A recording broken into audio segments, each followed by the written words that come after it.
retroalimentación de salida, nada más un repaso. Y la técnica de control más común en esta retro de salida, que es el controlador PID.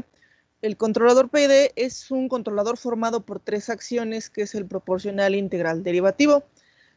Hay profesores que sí alcanzan a ver esta parte, esto se ve en control, bueno, en señales y sistemas, en sexto.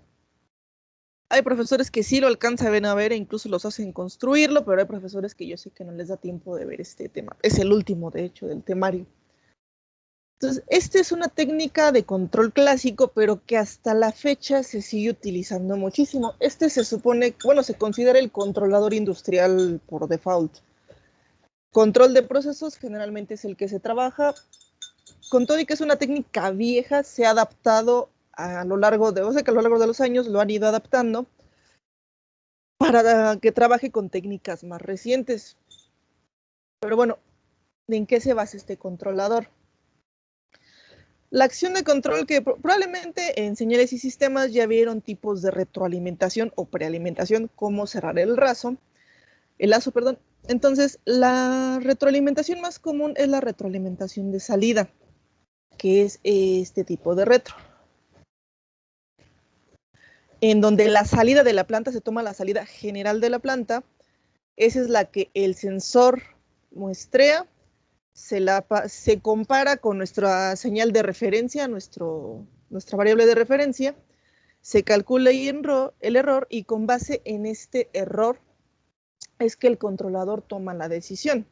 Entonces, en la retro de salida, pues bueno, se toma la salida general de la planta. Generalmente, este tipo de retroalimentación trabaja con funciones de transferencia. Entonces, para este tipo de acción de control, generalmente, sin importar el orden del sistema que tengan, ya sea un sistema de orden 2 o un sistema de orden 10, se calcula la función de transferencia, porque esa es básicamente con lo que trabaja. Entonces, es lo que se mide, la salida general, y la que se compara con el punto de operación. Entonces, esta es la retroalimentación de salida, básicamente lo que ustedes ya conocían.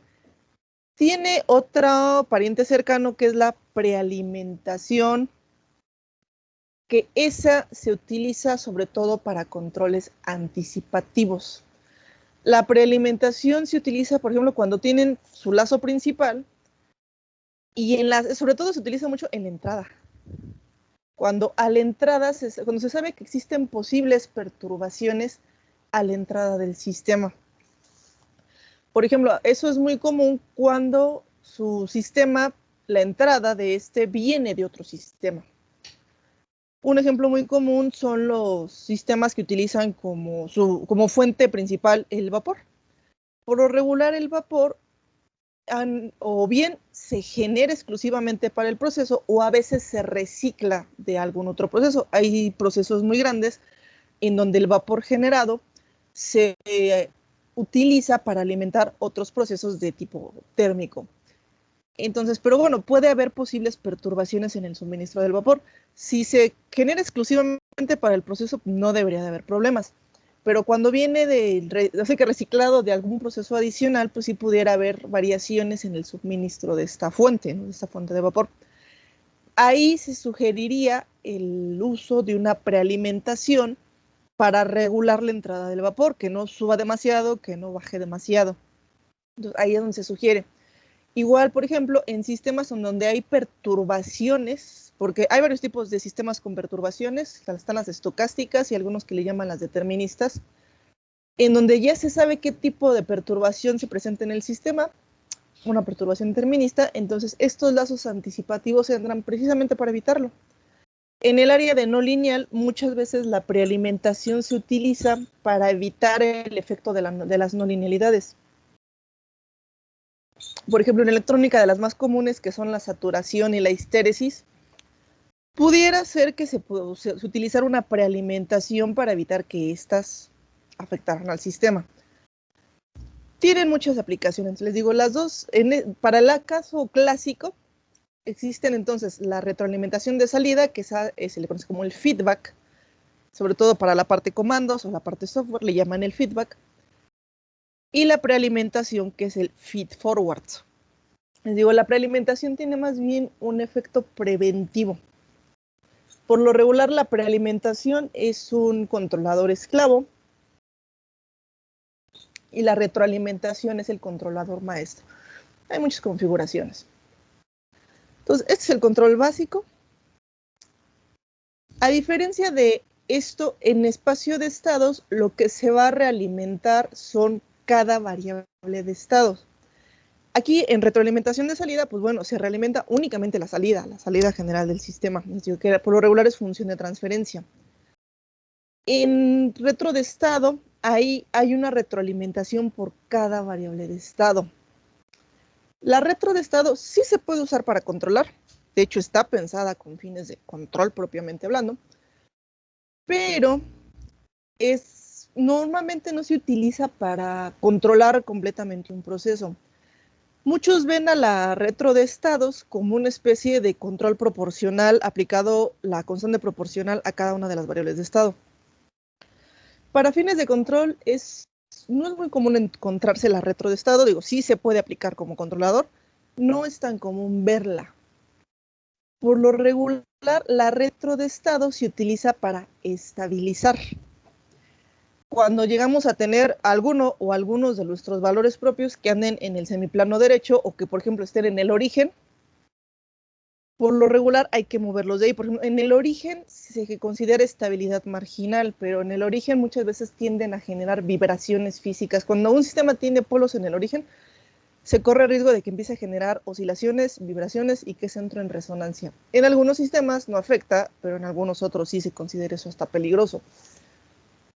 Entonces, en esos casos, lo más común es ver que la retroalimentación de estados, que es la que vamos a ver, se utilice para mover, valores propios del lugar. La ventaja de esa retroalimentación es que, bueno, se puede aplicar a todo el sistema, mover todos los valores propios. O, por ejemplo, si tenemos un sistema, por ejemplo, de orden 5 y de los valores propios, 3 son estables, 2 inestables, se puede tomar únicamente el bloque de los valores que son inestables, ya sea por Jordan, bueno, en este caso generalmente se utiliza Jordan, se lleva una forma canónica de Jordan, y se toma únicamente el bloque inestable y solo se aplica la retro de estado a la parte que es inestable o a la parte que se quiere mover. Esa es una ventaja que sí tienen la retro de estados, que se puede aplicar o bien a todos los estados o solo seleccionar aquellos que nos interesa quitar de un cierto lugar o recorrer, y nada más recorrer esos estados. Una forma muy común de que estas trabajen es que primero se aplique una retroalimentación de estados para estabilizar y posteriormente entre ya un lazo principal, por ejemplo, un PID o algún otro controlador. Bueno, controladores industriales, hay varias clasificaciones de los controladores industriales, existen varias dependiendo desde qué enfoque se vea. En cuanto a acciones de control, los industriales que se considera más comunes es el de 2 posiciones, el on-off, que bueno, si todos tenemos uno en algún punto de la casa, los interruptores, el flotador del baño, el flotador del tinaco. Ese es un control de 2 posiciones, un encendido y apagado. A nivel de industria sí se sigue utilizando, hay varias partes en donde se sigue utilizando. El control proporcional, este es un controlador probablemente que se ha usado incluso antes de que se le llamara control proporcional, es cuando se agrega una ganancia a la función de transferencia. No sé si se acuerdan cuando vieron lugar de las raíces o bode, que tenían sus funciones de transferencia en lazo abierto o cerrado, y andaba una K por ahí. Andaba casi siempre una K. Esa K se introducía para hacerlas de controlador. Por ejemplo, en lugar de las raíces, se utilizaba esa variable para poder ajustar el controlador, el compensador, porque hay un compensador por lugar de las raíces. Esa servía también como para dar una cierta ponderación a la técnica y lo mismo en bode. Entonces, esa K, antes de que se le llamara de esta forma, ya es un control proporcional. Ustedes ya han trabajado probablemente con este controlador. Cuando trabajaban con su motorcito y el potenciómetro y le subían y le bajaban la velocidad al motor con el potenciómetro, eso es una acción proporcional. Eso es un control proporcional, es el control más básico que existe. Y les digo, ha existido antes de que le llamaran ese nombre. Antes simplemente era una ganancia con la que se podía modificar la respuesta del sistema. Este controlador sí es efectivo, se ha utilizado muchísimo. ¿Cuál es el problema? el control proporcional, lo que suministra la ganancia, obviamente no va a ser una fuente infinita. Y la ganancia, si se incrementa demasiado, se llega a un punto en donde o bien se puede saturar el actuador, dice motor, válvula, lo que tengan como actuador, lo pueden saturar, o también llega un punto en donde empieza a generar vibraciones. Por ejemplo, creo que las vibraciones eran más comunes en lo que les digo de su motorcito. Llegaba un punto en que a veces subía y subía la ganancia, pero llegó un punto en que uno se saturaba y a veces empezaba a vibrar. Las vibraciones en ciertas áreas se consideran peligrosas porque tienden a romper o a quemar actuadores. Por ejemplo, en electrónica a veces no tenemos tanto problema con las vibraciones, depende de la aplicación, pero en mecánica sí las evitan muchísimo, porque las vibraciones generalmente rompen cosas o queman cosas. Entonces, con todo de que la acción proporcional funciona, les digo, llega un punto en que o bien saturan o empieza a generar esas vibraciones. Entonces, sí sirve, pero hasta cierto punto. Digamos que en sistemas que requieren de una ganancia muy baja, pues bueno, podría implementarse sin problema un control proporcional y no tendría efectos secundarios. Pero en sistemas que trabajan con muy altas ganancias, pues bueno, ahí sí no sería conveniente porque van a saturar o va a empezar a vibrar algo por ahí. Después está el control integral. El integral en realidad no es común verlo trabajar solo. Generalmente el integral necesita trabajar con el proporcional porque la acción de integración lo que hace es acelerar el incremento de la ganancia. Entonces el integral solito no cobra mucho sentido. El proporcional integral, por otra parte, ese sí es muy utilizado, sobre todo para controles relacionados a velocidad. Controladores en donde se requieren respuestas rápidas o casi instantáneas. ¿Qué es lo que hace? Bueno, el proporcional sube y baja una ganancia, pero obviamente va subiendo de poquito en poquito. Al agregarle la acción integral lo que hace es acelerar el incremento de la ganancia. Entonces, ustedes suben a un cierto nivel su ganancia, la acción integral la sube aún más, sin necesidad de que ustedes incrementen la ganancia original. Digamos, hace un efecto rampa hacia arriba. Ese es el efecto que tiene la acción integral. Generalmente, insisto, es para controles de velocidad. Cuando se busca que un sistema tenga una respuesta muy rápida, tirando a instantánea, se sugiere esta combinación, el PI, porque es muy rápido. Su tipo de respuesta es muy rápido. Después tenemos el proporcional derivativo. El proporcional derivativo lo que hace es que, obviamente, la acción proporcional sube, baja la ganancia, va modelando el error. La acción derivativa se encarga de eliminar las oscilaciones o de amortiguarlas. Aquí hay un problema con el derivativo. Por ejemplo, el PD lo utilizan muchísimo en el área de robótica. Es una de donde probablemente más se ve, pero se sugiere que sea en sistemas en donde ya tienen muy bien aisladas las fuentes de ruido, sobre todo en kits que son comprados en donde ya todo viene bien armado y perfectamente aislado. Porque, ¿qué ocurre? El ruido, sobre todo el electrónico, el ruido blanco, no es derivable en el sentido ordinario que ustedes conocen, que se le conoce en el sentido de Lebesgue. Ese ruido no es derivable. Si ustedes tratan de derivar un ruido blanco, un auténtico ruido blanco, no un pseudo-gaussiano, por ejemplo, como los de MATLAB, que ese es un pseudo-gaussiano, si ustedes derivan un auténtico ruido gaussiano, un ruido blanco, este se dispara. Entonces, en la acción derivativa se sugiere únicamente, este tipo de controladores se sugieren sistemas que ya tienen o bien aisladas sus fuentes de ruido, o bien si tienen ruido, que tengan filtros. Muchos le agregan, por ejemplo, si quieren utilizar este tipo de controlador, le agregan un pasabajas a los puntos en donde generalmente hay ruido. Básicamente le agregan un pasabajas a la señal que va a entrar al controlador para evitar precisamente la presencia de ruidos. Finalmente el pasabajas lo soluciona, el pasabajas o un pasabandas, pero bueno, con un pasabajas es más que suficiente para que se aísle el efecto del ruido. No lo elimina, el pasabajas no elimina totalmente el ruido, pero bueno, reduce su influencia y ya no nos afecta tanto.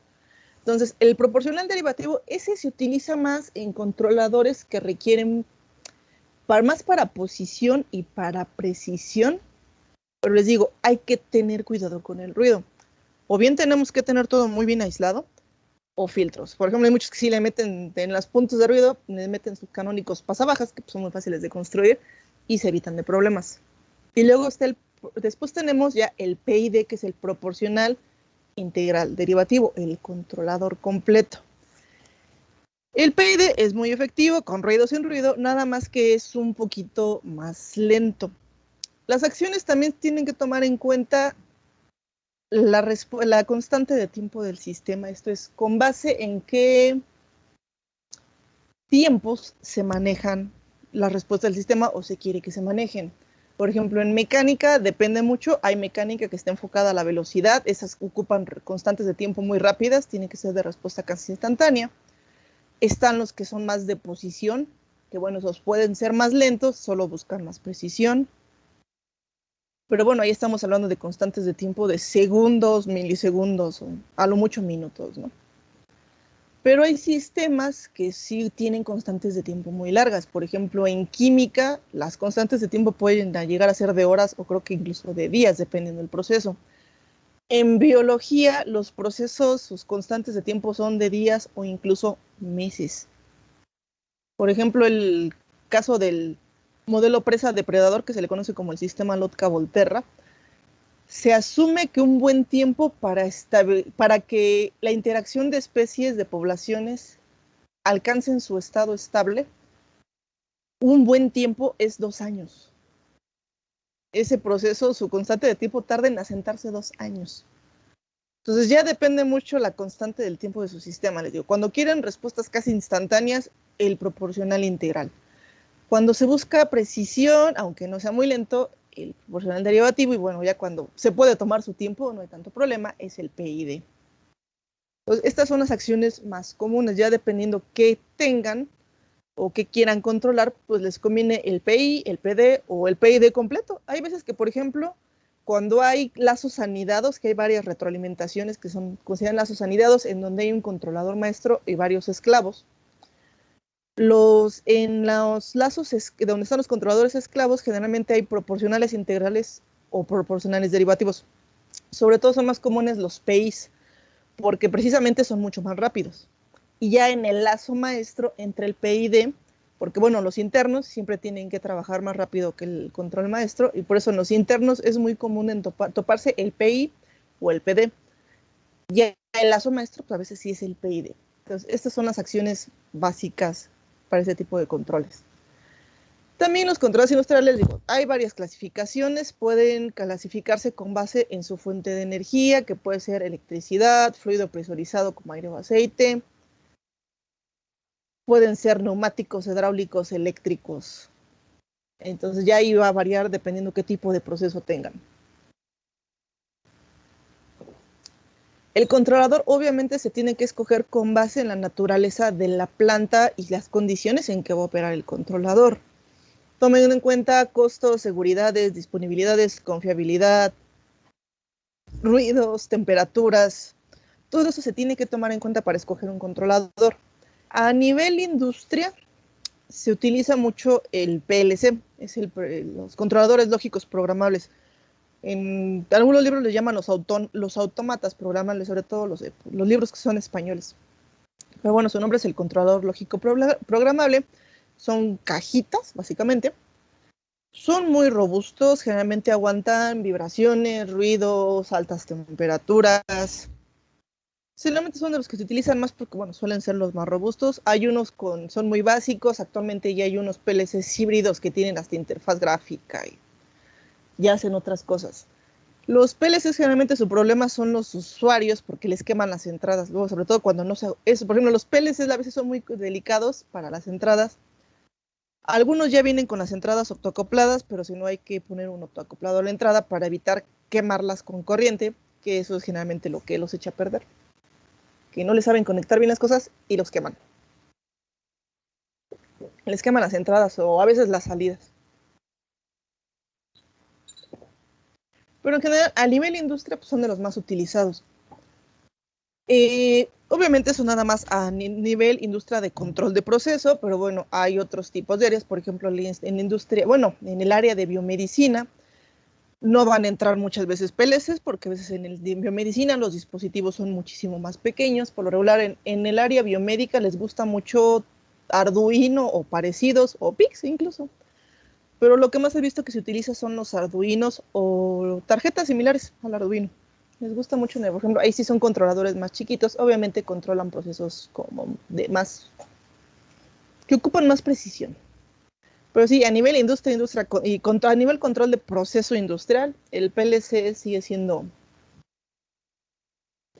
la estrella y casi todos traen un montón de PIDs integrados para que, bueno, se implementen los PIDs. Y precisamente lo que nos dice aquí, que más de la mayoría de los controles industriales que se utilizan este esquema de control, el PID o alguna de las muchas variantes que existen del PID. Debido a que, bueno, este controlador se ajusta en el sitio y es relativamente fácil de sintonizar, o sea, de ajustar. Así que generalmente el PID así le llama su ajuste, le llaman la sintonización.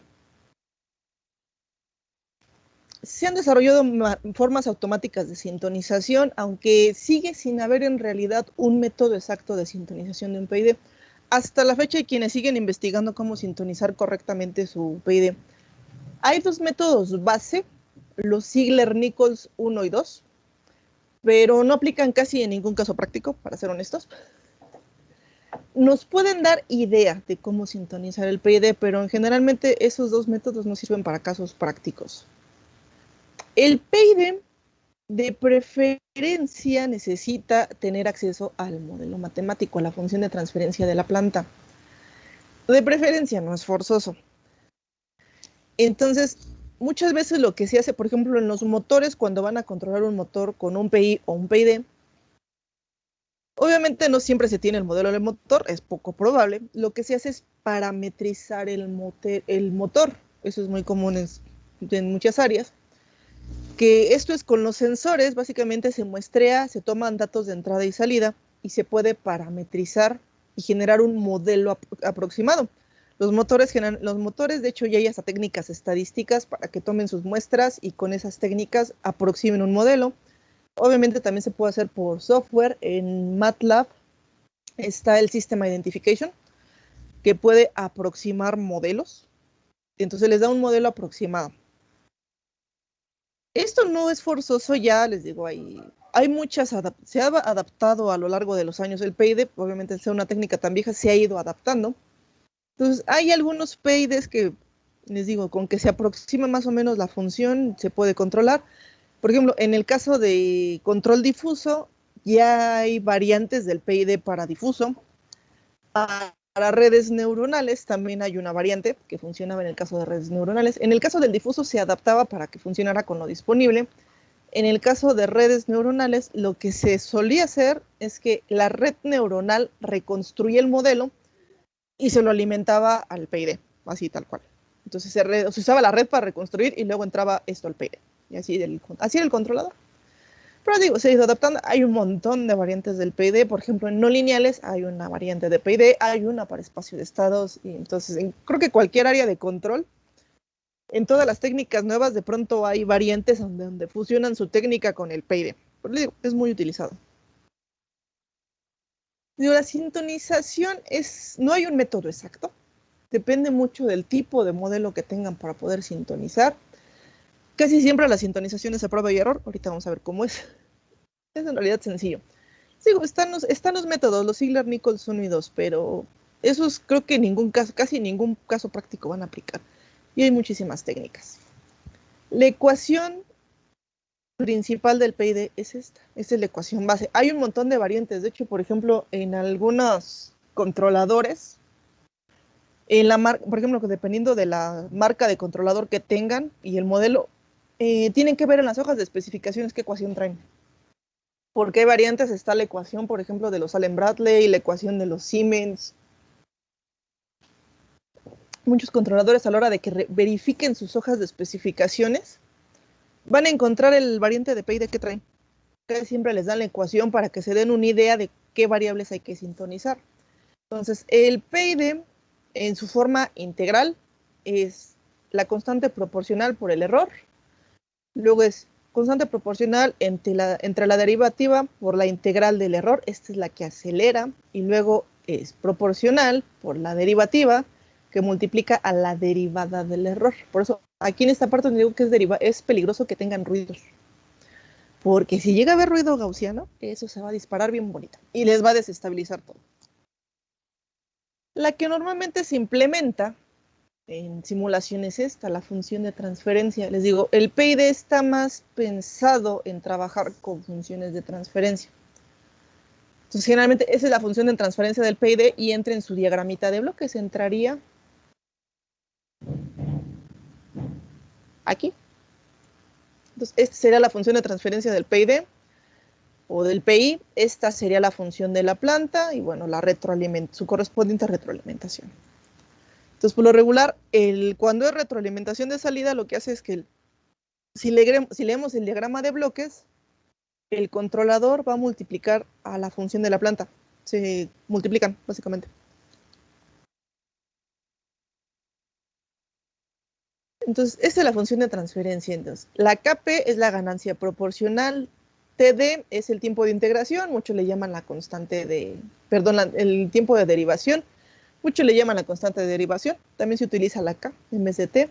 El tiempo de integración, constante integral. Entonces, generalmente en el PID no hay que encontrar el hilo negro normalmente. Les digo, el PID ya está dado. Los controladores, si tienen un controlador que ya lo traiga, nada más tienen que ver sus hojas de especificaciones para ver cómo está acomodado, porque les digo, hay variantes del PID, cada fabricante tiene su propia variante. Generalmente el chiste es la sintonización. Los controladores, por ejemplo, los PLCs ya muchos, y no solo los PLCs, ya muchos traen el autotuning. Pero tampoco se trata de que ponerlo todo en uno y que se termine de sintonizar el controlador. Algunos sí pueden hacerlo, es un hecho de que algunos sí tienen la capacidad de autosintonizarse, pero esto puede llegar a ser muy tardado. No es de que le van a dar que se autosintonice y lo va a hacer en cuestión inmediata. Si no le dan valores de referencia, esto puede ser tardado para que se termine de sintonizar. Por lo regular, lo que se busca es aproximar constantes para el PID, la proporcional, la integral y la derivativa, obtener valores aproximados. Se alimentan al controlador y si tienen autotuning, pues bueno, ya el autotuning, digamos que termina de sintonizar, de hacer el trabajo o de hacerlo, o sea que el ajuste fino. Pero tampoco lo pueden poner a que se ajuste solito. Va a tardar mucho en hacerse. Entonces, por lo regular hay que darle como que valores de partida que nosotros suponemos que son más o menos cercanos y ya, bueno, el autotuning termina de hacer la magia. El PID va a trabajar con todo y que al final del día todos los controladores lo que hacen es reasignar polos o reasignar valores propios, moverlos del lugar. El PID no se fija en dónde están los polos del sistema o los valores propios. El PID va a tomar en cuenta la respuesta en tiempo, principalmente el transitorio. Obviamente su trabajo es mejorar el transitorio y reducir el error estacionario a lo mínimo posible. Entonces, básicamente, el PID por eso también es un método muy utilizado porque es muy gráfico y, bueno, visualmente se puede sintonizar. No hay que andar haciendo análisis matemáticos. A diferencia de, por ejemplo, cuando veamos la retro de estados, que ahí sí hay 3 métodos para calcular las ganancias exactamente. Ahí sí se calculan ganancias exactas y, bueno, al final de cuentas, pues siempre hay que perellar un poquito, ¿no? Pero se supone que la retro de estado sí nos da valores de ganancia exacto. Mientras que el PID sí muchos lo consideran como muy heurístico, ¿no? De que no hay métodos exactos de sintonización. Pero es una de las cosas por las que se sigue utilizando a nivel industria porque básicamente a muchos de los operadores se les explica, por ejemplo, si se puede graficar, algunos PLCs ya tienen para graficarlo. Se les explica cómo está la señal y qué le tienen que mover para terminar de ajustar la gráfica que están viendo, ¿no? Entonces, por eso es que es muy visual, no sé que no se requiere mucha ciencia para echarlo a andar. Y ya la mayoría de las empresas que lo utilizan tienen la maña para poderlo sintonizar. Entonces, el PID mejora el transitorio y se ayuda a reducir el error estacionario a niveles muy bajos. Se supone que la constante de proporcional y el tiempo de integración ayudan a que se reduzca el error en estado estacionario, es su función principal. La constante de derivación o el tiempo de derivación lo que hace es que generalmente reduce o incluso desaparece las oscilaciones que llega a haber. Reduce lo que es lo que le llaman el amortiguamiento, que son el efecto de oscilación, y mejora la estabilidad. Entonces, de hecho, por ejemplo, el PID no está pensado en estabilidad, eso es un hecho. El PID se pensó para mejorar la respuesta en tiempo del sistema, para que nos responda de manera óptima, que básicamente que el máximo sobreimpulso sea mínimo, la menor cantidad de oscilaciones posible, si es que, incluso si se puede eliminarlas completamente, y que se alcance, pues bueno, el error estacionario lo más cercano a cero posible. Eso es el objetivo del PID. Pero os digo, al final del día, reasigna o bueno, mueve los polos de donde están. Todos los controladores lo hacen. Entonces, con todo y que no está pensado en estabilidad, hay quienes sí ya lo saben manipular para estabilizar un sistema. Digo, no es su objetivo, no fue pensado con esa finalidad del PID, pero hay quienes sí ya le agarraron el modo y lo utilizan para estabilidad. Entonces, y funciona. Entonces, es cosa de agarrarle el modo al controlador para que estabilice un sistema. Otro uso muy común es, por ejemplo, en el área de no lineales, se utiliza para reducir o incluso eliminar los efectos de las no linealidades. Por ejemplo, saturaciones, histeresis, fricciones. Las no linealidades que llega a estar presentes en los sistemas, casi todo sistema en la práctica es no lineal, eso es un hecho, hay que tomarlo en cuenta. El PID se utiliza para compensar físicamente estos efectos. Entonces, por ejemplo, en no lineal lo que vemos es cómo se puede implementar este PID para compensar estas no linealidades. Es bien común que lo utilicen para compensar efectos no lineales. Les digo con todo y que no está pensado para eso. O sea, el PID, su función es básicamente que el sistema responda bien y alcance su punto de operación deseado o trabaje en el rango de operación deseado. Pero lo utilizan para estabilidad y no lineales, pues es muy utilizado para compensar los efectos de las no linealidades del sistema. Su sintonización, les digo, hay varios métodos. Los oficiales son los Ziegler-Nichols, el Ziegler-Nichols 1 y el 2. El más común es prueba y error, pero no, así que no mover las constantes a lo loco. Y hasta eso hay una especie de metodología para prueba y error. Entonces, el PID va a trabajar con esta gráfica. La respuesta en tiempo al escalón unitario. Esa es la señal de prueba estándar y preferida del PID. Y de muchos controladores en realidad.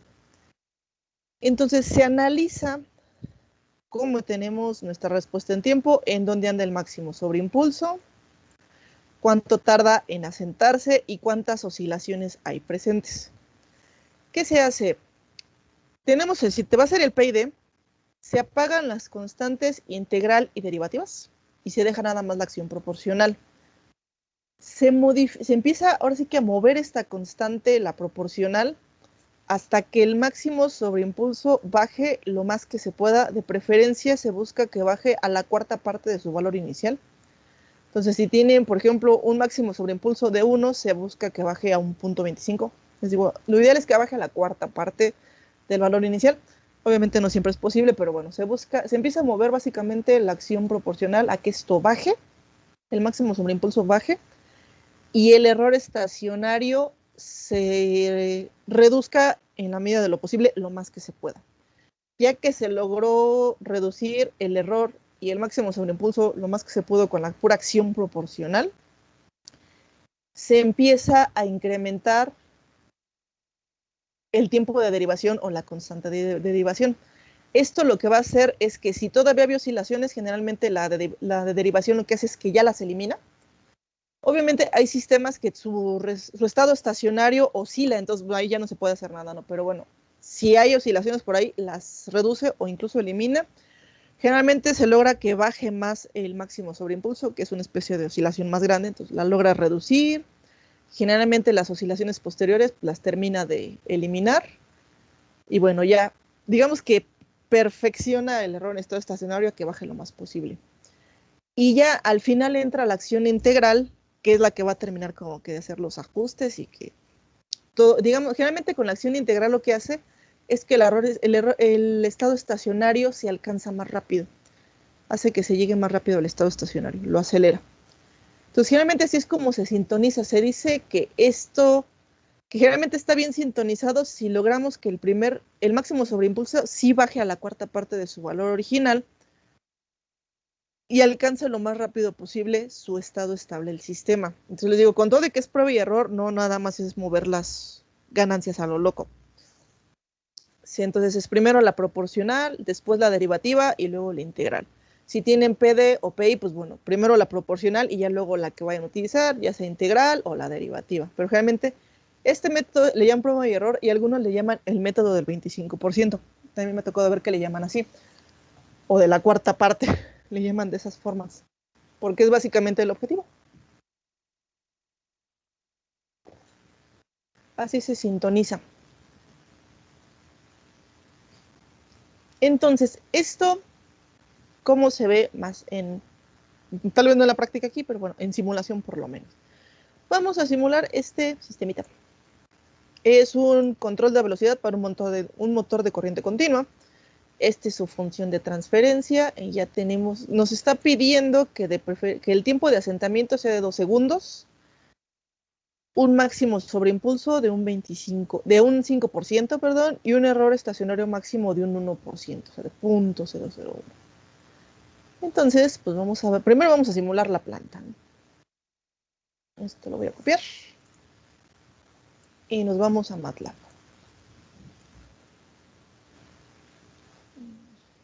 Dejen corrijo, porque aquí me deje espacios.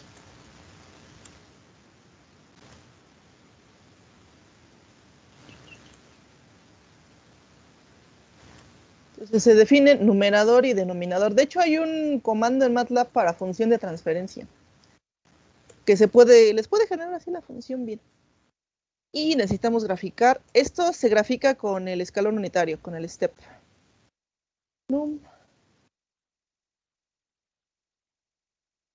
Entonces aquí estamos definiendo los valores de cada constante. Estamos definiendo el numerador, que el numerador es K, y el denominador es todo esto. Aquí obviamente, pues ya, aquí sé cómo se lo estamos definiendo.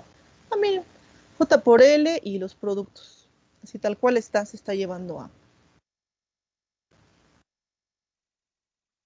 a Simulink. Digo, a MATLAB. Entonces, bueno, vamos a guardarlo. Save as. 7SB3. Lo guardamos como un archivo M y le damos que corra. A ver qué tenemos. Paréntesis, tenemos por ahí algo mal en la línea 11. Acá está. Archivos, tanto.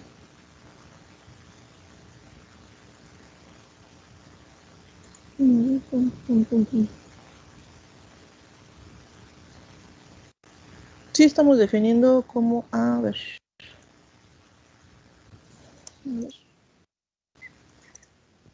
Estamos definiendo como vector. Me hace que las junten. A ver, save. Ya. Ya está corriendo. Esa es la respuesta en tiempo. De hecho, si queremos ver cómo están definidas, por ejemplo, si le damos aquí num, dice que es ese valor y den, se meten como arreglo. Entonces, generalmente este es el coeficiente de la potencia más alta, este sería S cuadrada, este es S y este es el término constante. Y esta es la respuesta en tiempo de nuestro motor. De hecho, no tiene, si se fija, no tiene máximo sobreimpulso. Pero sí tarda en alcanzar su estado estacionario casi 3 segundos. Si se fijan, se está sentando aquí. Pasando los 3 segundos, entonces se quiere que el estado estable se alcance máximo aquí. No tenemos un máximo sobreimpulso, entonces no tenemos problema con esta parte. Pero bueno, hay que intentar sintonizar. Bueno, generar un controlador y sintonizarlo. Primero vamos a probar con la pura acción proporcional. La acción proporcional indica, la acción proporcional es una ganancia, entonces aquí en el bloque del controlador nada más vamos a agregar K. Les digo, lo que ustedes veían en Bode o en root, que era K y su función de transferencia, vamos a hacer eso. Digo, es una forma de control muy rústica, pero que a veces sí funciona, ¿no? Entonces vamos a ver qué hace. Acá tengo el código. ¿Dónde está? ¿Dónde está? Aquí está. Vamos a agregar primero la acción proporcional. Y ahorita les explico qué es cada comando. Cerramos.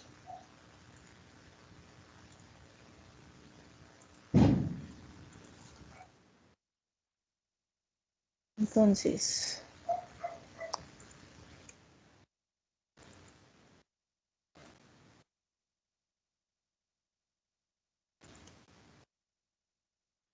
cloop es un comando ya viejito, cualquier día MATLAB lo va a descontinuar. Es lazo cerrado, close loop. Hay otra versión más reciente que es el feedback, que es literalmente una retroalimentación. Quito los espacios.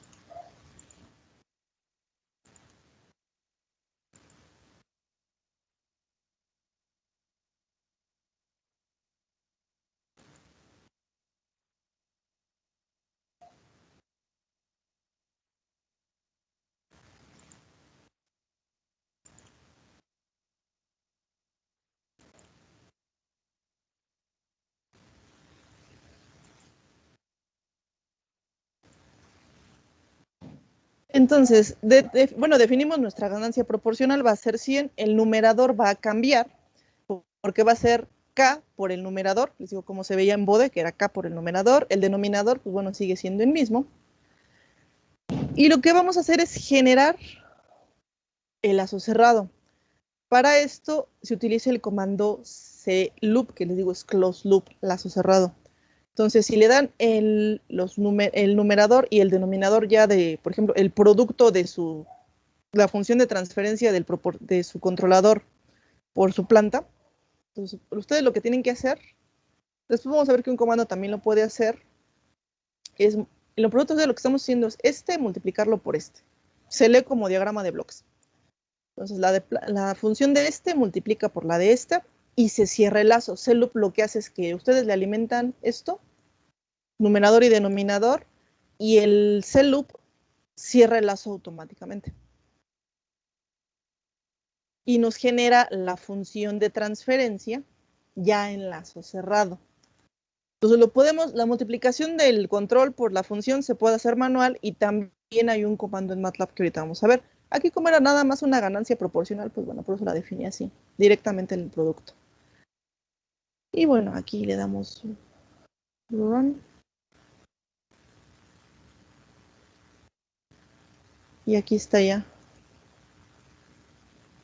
el control proporcional. Por ejemplo, aquí sí se alcanza el estado estable, incluso más rápido de lo que nos piden, se alcanza en 1 punto y algo segundos, menos de 1.5.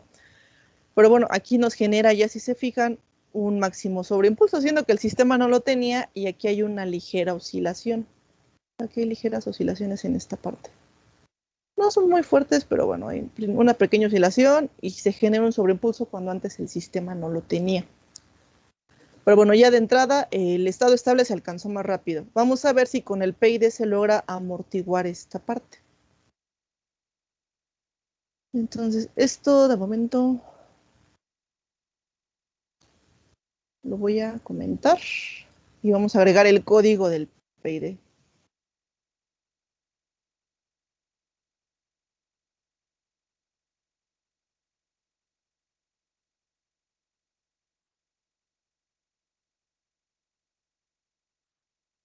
Y agregamos el código del PID. De hecho, la respuesta me da diferente en la versión original de MATLAB que yo tenía y en esta. Curiosamente, en la versión viejita que tenía me respondía mejor el PID. Algo de ver, bueno, de haber una cuestión numérica por ahí.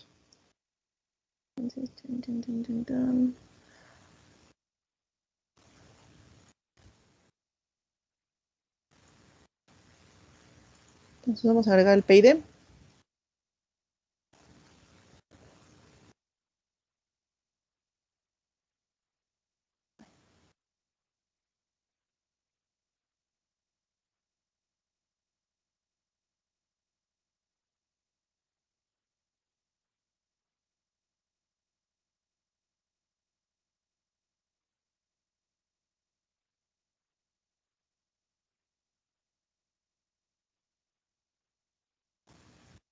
Copiamos esto.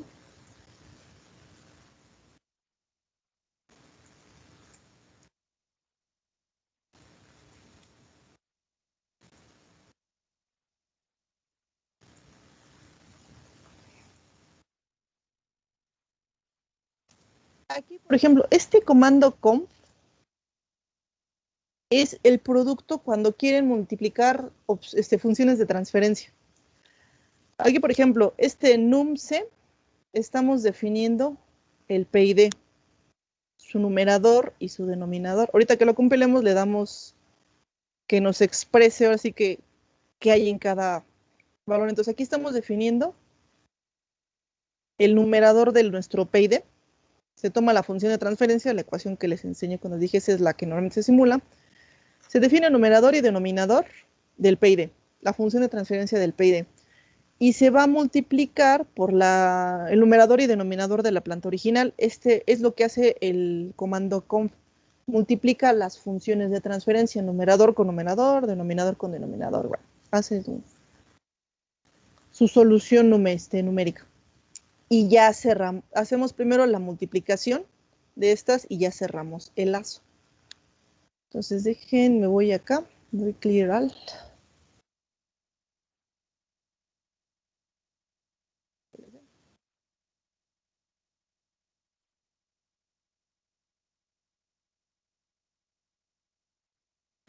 Y esa es la respuesta con el PID. Por ejemplo, aquí el estado estable se alcanzó poco antes del segundo, más o menos.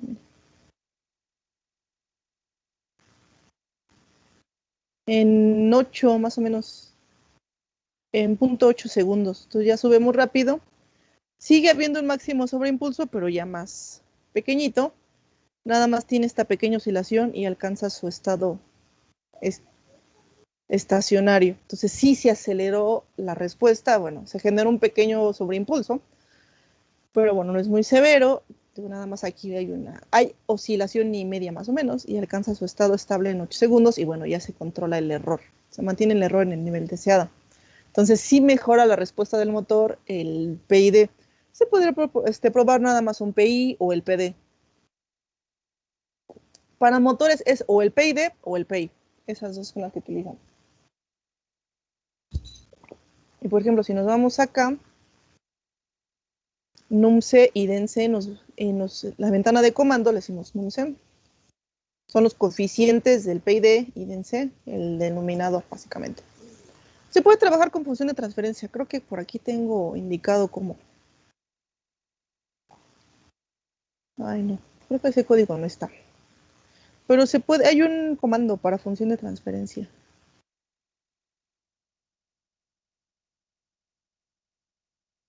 Bueno, aquí hay una nota de que, el TF, por ejemplo, si le doy TF, numc, denc, me da la función de transferencia del PID. Así como si le doy TF, num-a, num-den, como en la final. Numa y dena, ok.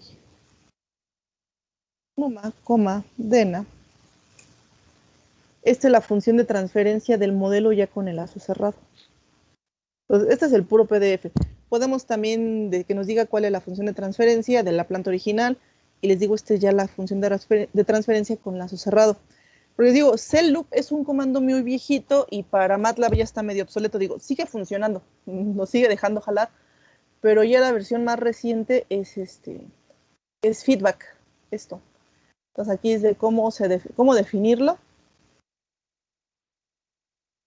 y utilizar el feedback necesita las funciones de transferencia, los sistemas en sí.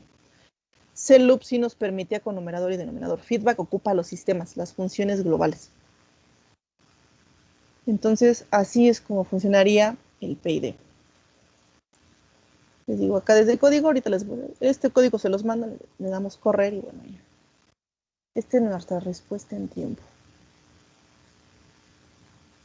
Antes había, no sé si todavía esté, y lo que pasa es que yo no tengo que instalar ese toolbox, no sé.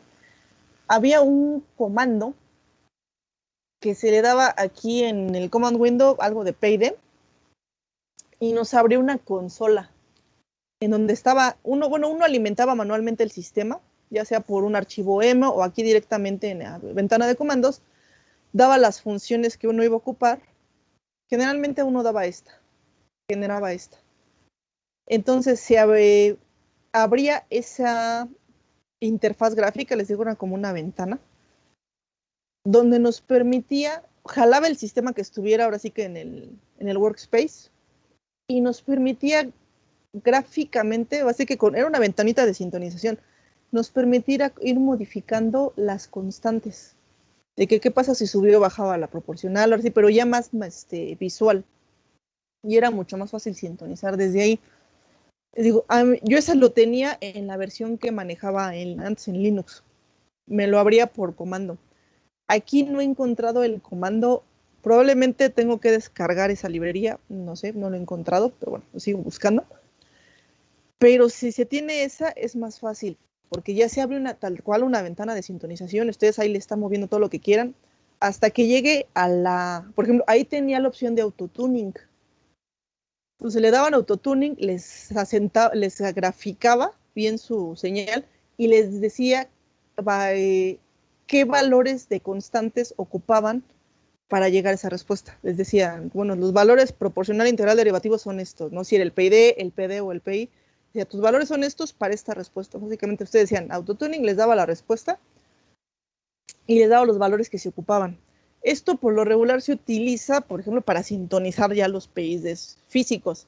Generalmente se aproximan las ganancias y se hace una sintonización ahora sí que simulada, ya sea aquí o en Scilab. Creo que Scilab también tiene el PID.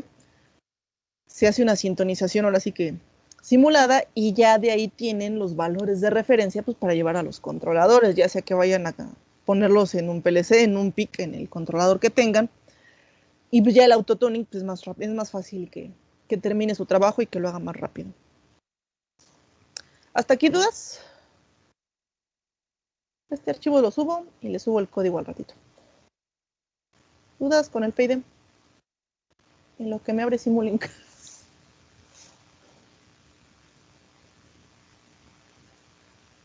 Todo bien, profesora. Por ahora no. Ok. Bueno, este es un repaso de PID. Nosotros a lo que vamos a entrar es retro de estados.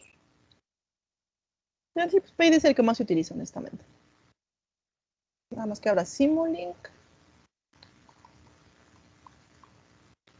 Pero sí esa ventana, no sé por qué no me abre aquí. Y en mis versiones de Linux sí habría.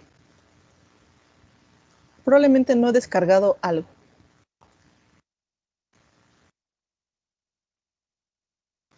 Ah, ya, ahí va.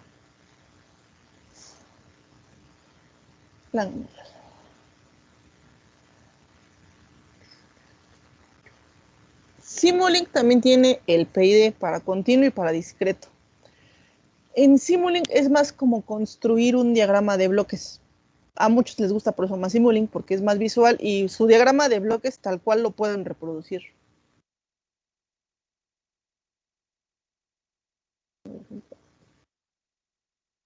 A ver.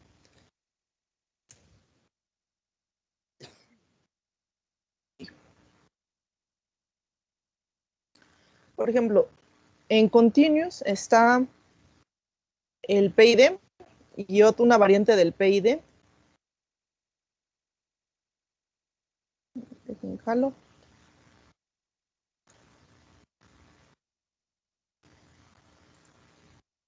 Y dejen jalo una función de transferencia. Pues aquí literal pueden hacer ahora sí que su lacito. Math Operations. Quiero un sumador y redondito.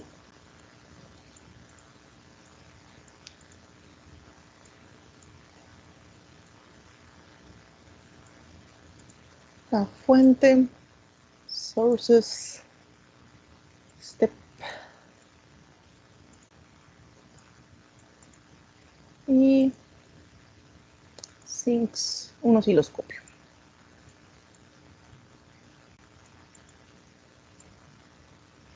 Por ejemplo, aquí se define la función de transferencia. Aquí, ¿qué tenemos acá?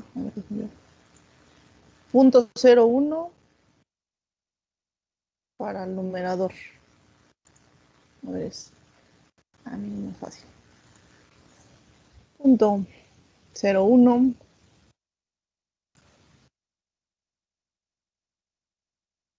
Punto 0,05.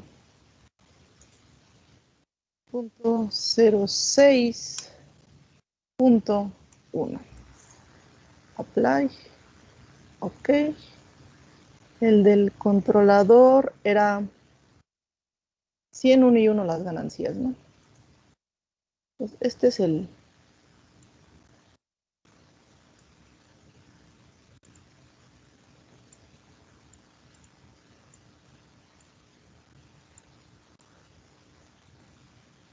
Por ejemplo, aquí si lo hacemos más grande ya se ve la función de transferencia. Y en el PID, ¿qué vamos a definir? Es un PID continuo. Es 100 y 1. Like, ok. Y bueno, generalmente hay que terminar de ajustar esto. En Simulink hay que ajustar más cosas, pero miremos la edad que corra.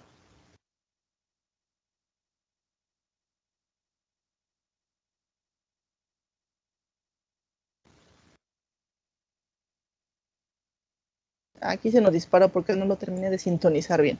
Pero bueno, una vez ajustado el diagrama a bloques, este es menos.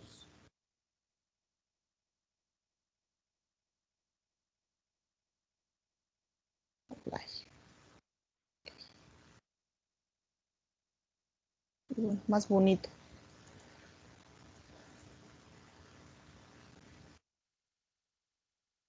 Aquí miren, ya está.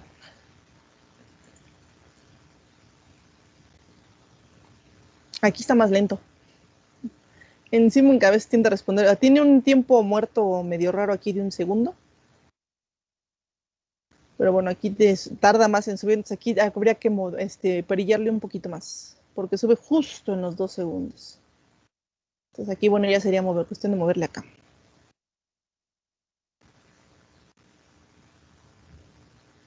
Miren, aquí le mete filtro. Este trae filtro. Inicializar. Saturación. Sí, bueno, aquí es diferente, pero bueno, ¿sí ven? Sí funciona, nada más que aquí sube justo en los 2 segundos, entonces probablemente habría que moverle otro poquito a las ganancias, pero hace lo mismo. Y aquí lo que les digo, a muchos les gusta es que es como simular su diagrama a bloques.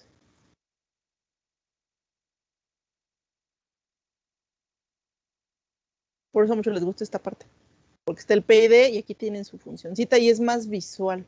Entonces, si le van agregando cosas, se ve mejor que se le está moviendo, aunque a veces, bueno, en Simulink acaba uno hecho con sistemas hechos bolas, pero bueno. Esta es una forma más gráfica, más visual de trabajar el PID.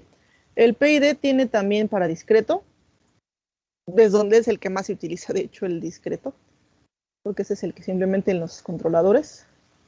Y también hay las funciones de transferencia discretas para poder simular. Sobre todo, les digo, generalmente los PIDs pues, son discretos, no todos los controladores trabajan con discretos y es el más realista. Y por lo regular, Simulink o Scilab se utilizan para simular la sintonización y ya de ahí se sintoniza en el PIC, en el Arduino o en lo que tengan. Ya terminan de ajustar ahí. Pero bueno, aquí nos sirve para simularlo. Les digo, así se conecta, les digo, esto es básicamente un diagrama a bloques. Por eso a muchos les gusta más y bueno, está la opción del código, que es este.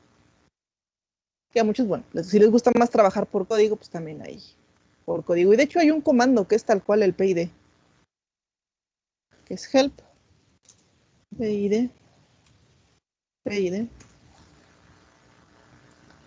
Y miren, se puede definir directamente.